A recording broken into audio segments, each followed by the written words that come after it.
Welcome to Marrow Masters Season 12, brought to you by the National Bone Marrow Transplant Link and sponsored by Sanofi. The NBMT Link, established in 1992, strives to help patients, caregivers, and families cope with the psychosocial challenges of bone marrow and stem cell transplant, from diagnosis through survivorship. Season 12 of our show focuses on the important question of, I'm home. Now what? Here's your host, Executive Director of the NBMT Link, Peggy Burkhart. Welcome, everyone. Today, we have with us Diane Raab of Sheboygan, Michigan. Diane is a survivor of multiple myeloma since 2020. Diane is also a licensed clinical social worker who will share mostly her personal journey today, although I'm excited to ask her to also sprinkle her professional wisdom into this episode as she sees fit.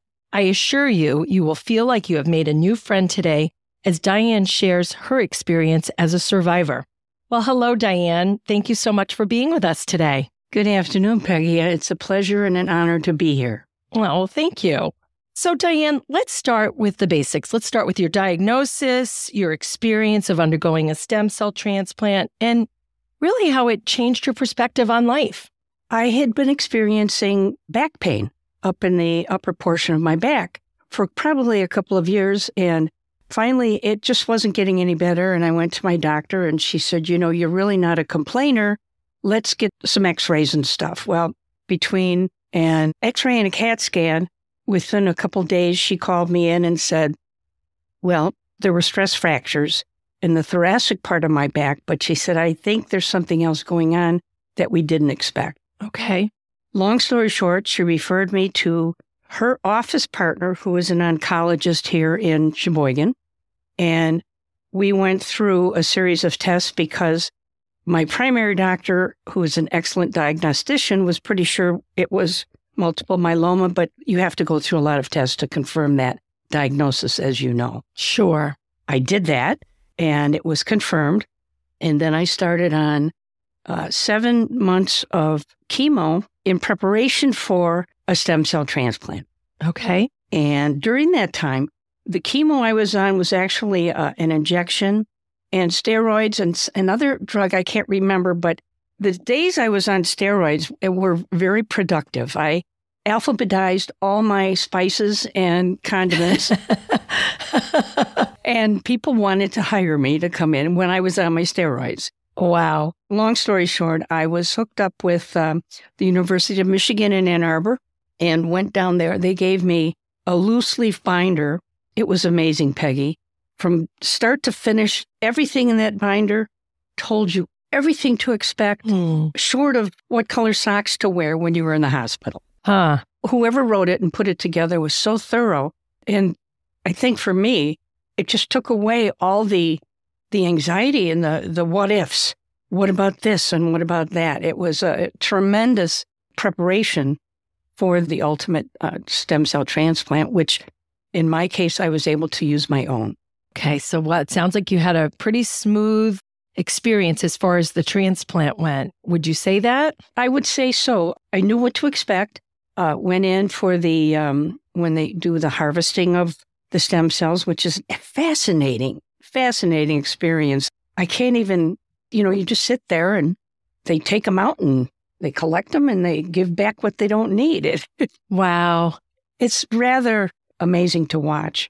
And they tell you, it may take a couple of days for them to collect as many as the doctor wants to have on ice, so to speak, because they freeze them. And they don't have an expiration date, which I didn't realize. And then they found out also that my veins were not ample to just do it through my arms, so I had to have a port put in. Okay. Which actually turned out to be a blessing because everything and anything that they did to me during my stay in the hospital was through the port. Okay. No pokes in the arms. If I needed medication, if they needed to do a blood draw, it was all through the port, which was absolutely, that was a piece of cake. That's good to know. The thing that wasn't a piece of cake was, when you go in for the transplant, they give you a massive dose of chemo to kill everything. And within 5 days of receiving that, I woke up one morning and I thought, what's all that fuzz on my pillow? Oh, Well, it was my hair. yeah. I knew that I was going to lose it, but the nurses were so good. The one nurse came in with a pair of like little scissors and said, let's get rid of all that mange and just kind of even it out a little bit. But that was not a big deal. I was expecting it. And actually the chemo that I was on prior to the transplant, I had none of those side effects, no hair loss, nothing. You wouldn't have known that anything was really going on except the wonderful energy I had with my steroids. I loved my steroids. It sounds like they made you the Energizer Bunny. Which I was before. Uh-huh. So you could, times that 100. Yeah. Well, most people hate the steroids, so it's nice to find a fan. Well, I do know a friend of mine up here, if I can interject. Sure. He's also going through the same thing, and he does not like the steroids because they make him hyper and jumpy, and I understand that. But I was only on those the day that I got, it's a Velcade injection. I only took the steroid on that day. So it's not like being on the steroids. Like a lot of people that have respiratory issues, they're on them for days or weeks on end. And they can make you more jittery, sort of jumpy inside. I'm sure for some people that's an uncomfortable feeling. Sure. So let's jump into, this season is about, I'm home, now what? So let's talk about when you got home post-transplant and you're trying to get things back to normal. What were your biggest challenges, Diane? The first challenge is when I was discharged, I had to stay within so many miles of the hospital. And the hospital's in Ann Arbor and I'm in Sheboygan, but I was fortunate and blessed to have a friend that had a condo in Ann Arbor, about 3 minutes from the hospital. So I was able to stay there for those first few days that I had to be close to the hospital in case there were any side effects or anything that would bring me back into the hospital.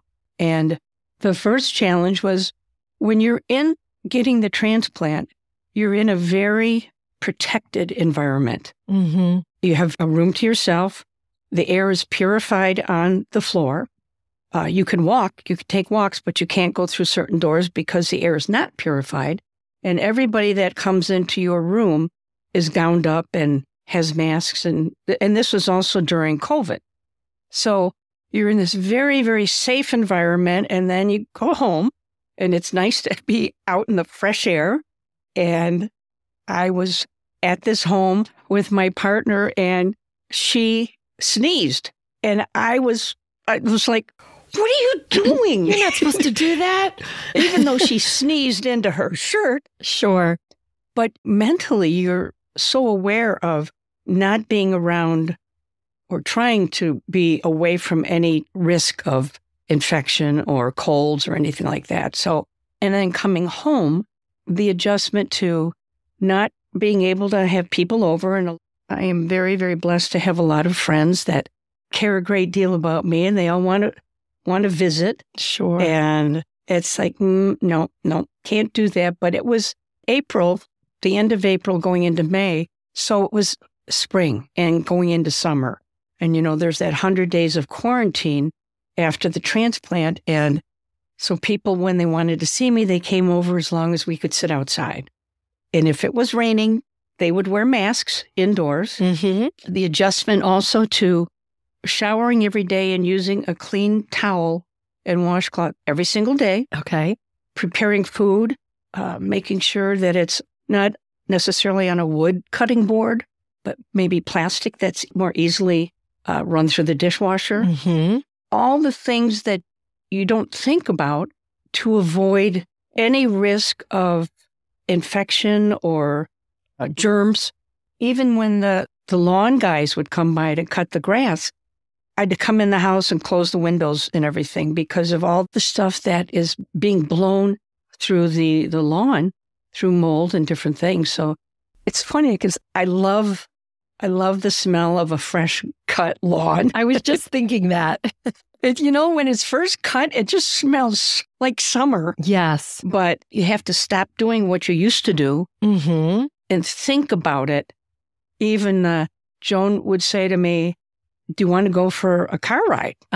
like to run an errand. And, I wasn't going into any stores, and she's the shopper. But I started to feel like the family dog when you say to the dog, you want to go for a ride? And the dog's there wagging its tail. That is really funny. So jumping up and down. So, it's like, oh, you get your car ride.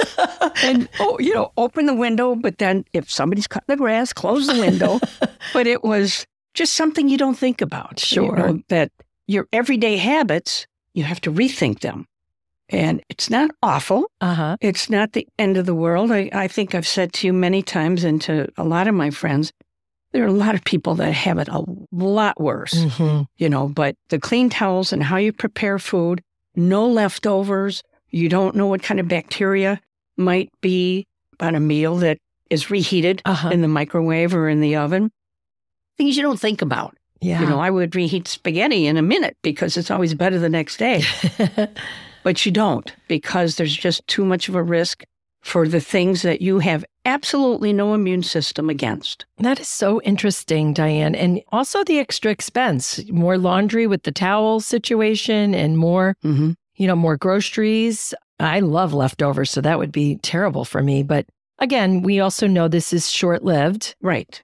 There will be an end, and it's what you have to do. So let's move on to more of the physical changes that you encountered when you got home.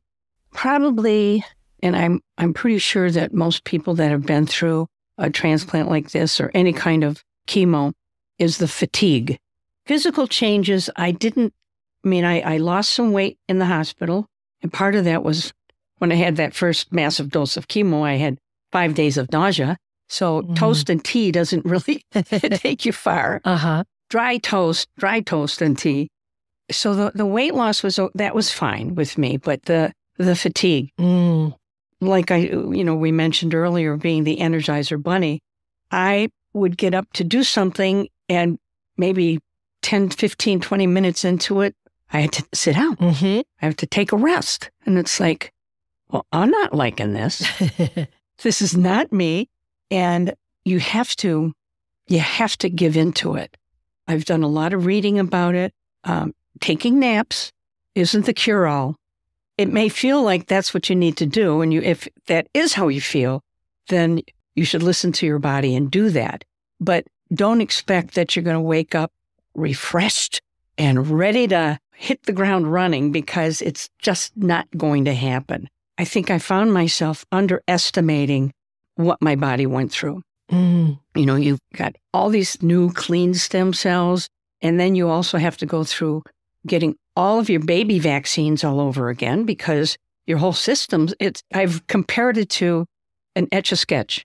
You would write on the Etch-a-Sketch and turn it upside down and shake it, and everything's erased. Yes. Well, that's pretty much what your body has just gone through. Yeah. Anything that you had before as a child or as an adult, even with shingles vaccines and flu vaccines, it's all been erased. So you're starting over. What a great analogy. And I had to keep thinking about that when I wanted to see people. I didn't go out, didn't go to restaurants, if anybody saw me, they came here outside on the deck, which was very, very pleasant. One couple came over and he brought his guitar and played music on the deck. It was just such a treat. Sure. But you have to pay attention. You have to accept the fact that you're like a baby. You're like a newborn baby that has no immunity to anything. And you are susceptible to everything. And I think mentally, it's important for the patient to remind themselves of that, because the desire to, we're social creatures, and the desire to be with people is very strong and powerful. And you can't. For your sake, you can't do that. And you were also going through this during COVID. So talk about an extra layer. Well, in a way, it was almost a blessing, because COVID started almost a little bit the year before. And so we were kind of already sort of in that, everyone was wearing masks, not going out, staying away 6 feet apart. I almost had like COVID training before this, because COVID happened in 2020. My diagnosis wasn't until late 2020. So we were already in that mode of staying more isolated, not in big crowds, not being around sick people. And then when I went through my situation, it made it even more mandatory. And so for me, I can say that the adjustment was pretty smooth because we had already been sort of living that lifestyle of being a little more isolated, careful who you're around. So I think anybody maybe going through it now, they've also gone through COVID. Mm-hmm. They know how our lives changed, pre and post COVID. I mean, it's like 2 years. And I think most of us we used to talk about events that we did, last year. Well, it wasn't last year. It was pre-COVID. Yes. Because it's like 2 years that people feel like they lost. I agree. Tell you the truth, I was a president of the Rotary Club in Sheboygan. Okay. During COVID, the year that nothing happened. And for an extrovert like you, that's not good. All of our activities and fundraisers, just like, nope. Did they make you do that year over again? Well, I've asked for a do-over. Yeah, an Etch-a-Sketch. Yeah, we did a lot through Zoom, obviously. And I think even families did a lot through Zoom because they couldn't get together. And I can brag and say that we maintained our membership all during Zoom, during COVID. We didn't lose anything. So I was happy about that, even though it was all done like you and I are doing right now. Yes. On a screen. Yep. We're remote and we all learned how to Zoom. Yep. And that was actually a good thing. So I know that you're just so wonderful. I know you've accepted what's happened to you. Tell us about when you got home, some of the neat things that you did just to keep it upbeat and on track. Well, I have to tell you this in kind of a twofold part. When I first came home from my doctor and she told me what she thought I had. Okay. Of course, I went out in the car and I Googled it right away. Mm-hmm. And came home and I told Joan, well, I think I only have 2 or 3 years to live. So what do you want to do? Oh, oh no. and then, of course, so now fast forward. That was the pity party, right? That didn't last long after I got educated. Yeah, good for you. One of the things from that I learned was was getting regular blood work done and, looking up all my numbers. And I finally made a promise to my oncologist that I would stop trying to interpret all the numbers and looking them up. And it's like, what does that mean? And what is that an indication of? And instead of playing Dr. Google, I would wait to see her. She could explain it all to me. And it really eased my mind. I mean, I'm probably a frustrated doctor if I had life to do over again. I'm very interested in medicine, and I seem to be able to retain a lot of information about medicine and medical issues, but it was making me a little bit, I was getting obsessive about reading all the test results. And so I still look at them, even to this day, but I don't interpret them. I just think, okay, I know that, the blood work comes back and it's high and it's low and it's high and it's low. And it's like, well, I'm not going to worry about it. I feel okay. So that's one of the things that I stopped doing was looking up all my test results. I also stopped joining some of the websites that are out there for myeloma or leukemia, lymphoma. I stopped reading some of the testimonies or testimonials that people were giving because everybody's situation is so different and so unique. And when I first started reading all of these, I was starting to feel pretty defeated. Like those 2 or 3 years to live was really what I thought was going to happen by reading all that stuff. And so I had joined some of those groups, and I think their intention is to be supportive to one another and tell me your story and I'll tell you my story, and we can kind of compare notes and maybe not feel so weird or unique or different. And I think that's important, obviously, to feel like you're not alone. But at the same time, you have to really be selective in what you read and what you take in, because it can start to play a number on you, especially if you're having a day where you have no energy. You walk to the end of the driveway to get the mail and walk back and feel like you need to take a nap.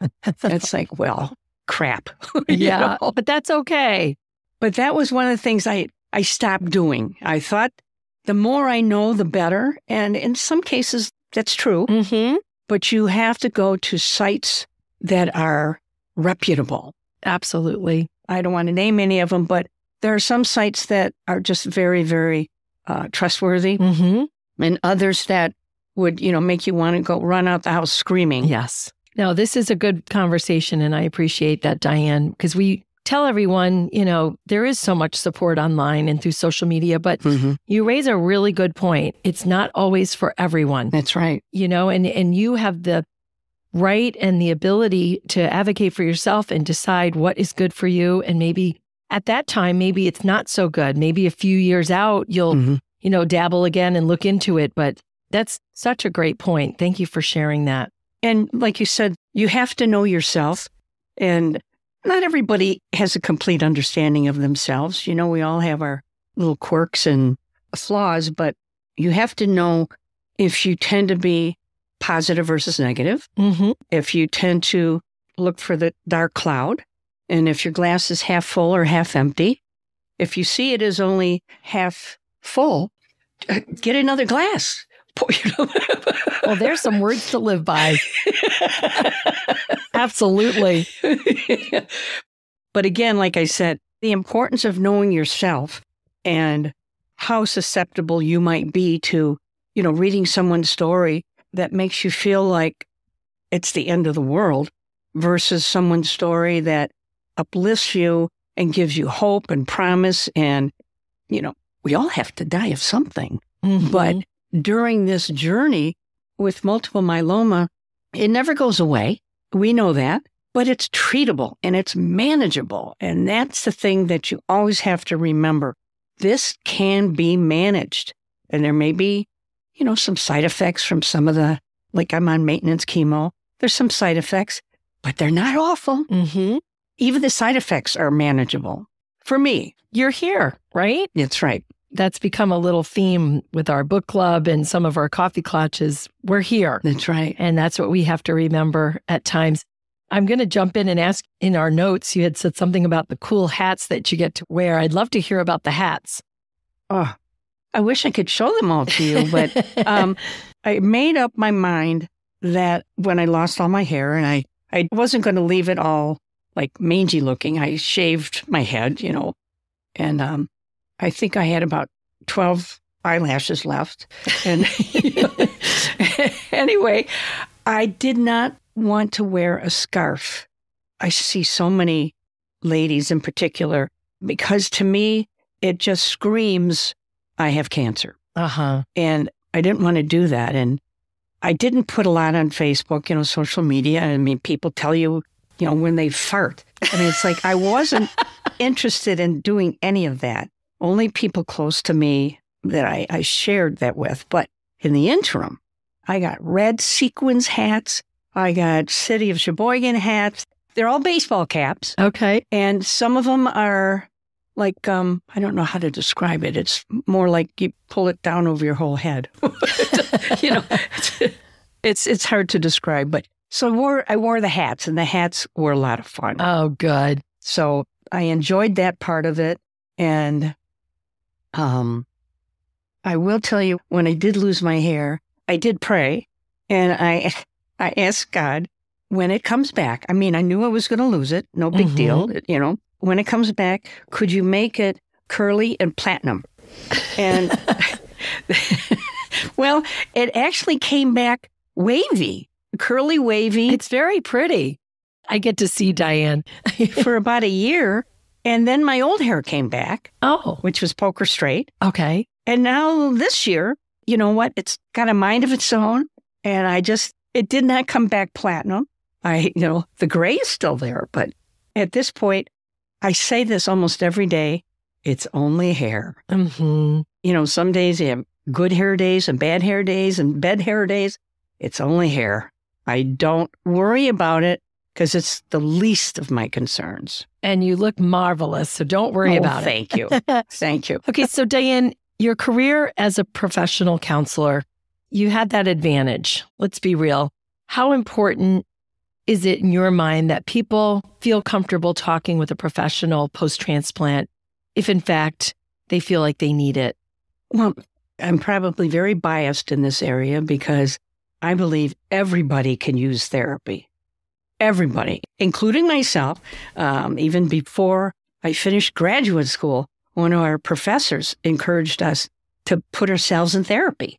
And you really kind of learn more about how to do it when you're in it versus when you're in the academic world. They don't really teach you how to do it. But I think that the most important thing is being able to talk about it and not bury it. And kind of a good example, when my mom was terminal, she was in the hospital, and my dad and I were at the hospital, and he went to get a coffee or something. And this young lady came down, and she identified herself that she was the hospital social worker. And I said, you must be here for my dad. He just stepped away. And she said, no, I'm here to talk to you. Okay. And I was like, me? I'm a social worker. I can, So, being what is it, the old saying that he who treats himself has fool for doctor? Okay. So for me, it was hard to say the word cancer. And I didn't realize that for almost a year. And when people started finding out about my transplant and everything, they said, oh my gosh, we didn't know you had cancer. And every time they said that, I could feel my body stiffen. And I always wanted to correct them and say, well, I have multiple myeloma. It was easier for me to say that than to say cancer. And it took me a long time, even to this day. I talked to my brother the other day, and he said, so how's your cancer? Yeah, it's a terrible word. My numbers are just fine, But for me, maybe other people would find it a lot easier, but if you don't, I think it's normal because I think we have such a notion of the word, and it's an awful disease. I don't care what level or what part of your body has it. It's just awful. For sure. It sucks. But in my case, in a way, I feel blessed because I have a cancer that can be treated and managed. And I do what I can with the doctors and the medications to, behave myself and do what I need to do. And that's part of it. And I don't know if being a therapist has made me better at that or not. I have to be aware of my own tendency to be. Denial is such a wonderful thing. But when you're mad or when you're angry or you're sad, it's okay. Express it. And we all express that in different ways. So as long as you're not doing it in ways that are hurtful or destructive to you and your progress, feel it. Feel it because it's there and it's legitimate. Wow, Diane, thank you for that. Thank you for the pearls of wisdom there. Well, we have been at this for a bit and we're going to start to wrap things up. I guess I want to ask you if you could share with listeners, and I think you have a little bit already, but just your best tips when you got home. Anything else you may have wanted to share? Because people listening to this episode today, they're looking to figure it out when they get home. So anything else you have to add? I would say do what they told you to do in terms of, watching for bacteria and germs and infections and, staying away from people. If you do go out or if people come over, you can wear a mask. They can wear a mask. Do that for yourself. We've all had COVID training for that, so it's not necessarily awkward, but do all of that stuff those first 100 days after you get home. Keep yourself safe. Take walks. If you have the energy, take a walk every day. Even if it's just 10 minutes, 15 minutes, you could do that 2 or 3 times a day if you feel like it, if you feel like you have the energy. Shower every day. Get ready like you're going to go someplace every day. Like you're going to face the day, even if all you're doing is going out on your porch or walking down the street or sitting on your deck or going for a car ride and wagging your tail, you know. Yeah, I love it. And I think looking for value every single day in whether it's relationships, friendships, your partners, spouses, kids, grandkids, pets. I think when something like this happens, it gives you a whole different perspective on what's important. You value things differently. And I think it's almost like an opportunity to step back and say, you know, I'm looking around and I have good things. I'm fighting this and I'm going to be okay, but I have good things, and value the simple things. Yes. Because all of a sudden, those matter more than anything.